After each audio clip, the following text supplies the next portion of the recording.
Hello student, lesson 9 प्रकाश।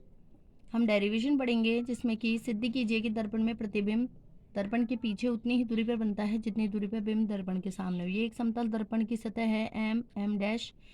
P एक वस्तु है, पी डैश एक प्रतिबिंब है। अतः ये जो पी है वस्तु, इसका बनने वाला प्रतिबिंब जो है वो दर्पण से पीछे उतनी ही दूरी पर बनता है जितनी दूरी पर दर्पण से वस्तु दूर स्थित है। अतः ये दोनों दूरी बराबर है, हमें यही सिद्ध करना है। पी वस्तु है, पी वस्तु से आने वाली दो बराबर आपतित किरणें हैं, एक तो पी ओ और एक P O dash. P O जो है वो ओ क्यू दिशा में जा रही है और उसका विलंब क्या है, ओ एन। ऐसे ही पी ओ डैश एक दूसरी आपतित किरण है जो कि परावर्तित होकर ओ डैश क्यू डैश दिशा में जा रही है, उस पर अविलंब है O dash N dash. P O किरण के द्वारा इस सतह अविलंब के बनने वाला आई और आर कोण आपतन और परावर्तन कोण है। कोण आई और कोण आर, इसी तरह से कोण आई और कोण आर हैं, ये दोनों बराबर होंगे।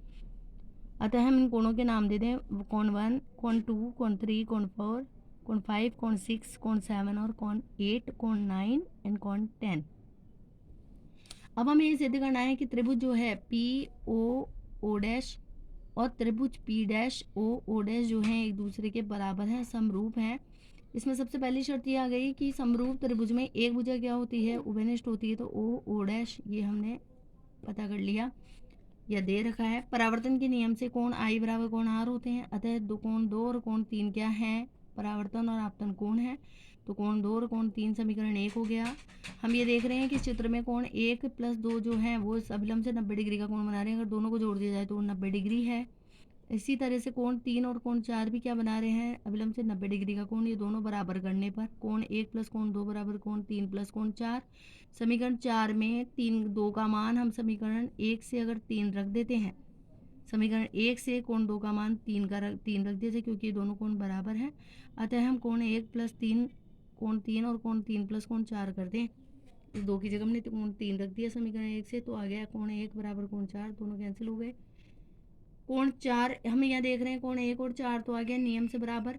तो कोण 4 और 9 भी आपस में बराबर हैं क्योंकि ये शीर्षाभिमुख कोण है। दो प्रतिच्छेदीय रेखाएं आपस में एक दूसरे को काट रही है, तो कोण 4 और 9। अतः कोण 1 बराबर कोण 4 है, तो कोण 1 बराबर कोण 9 हो गया।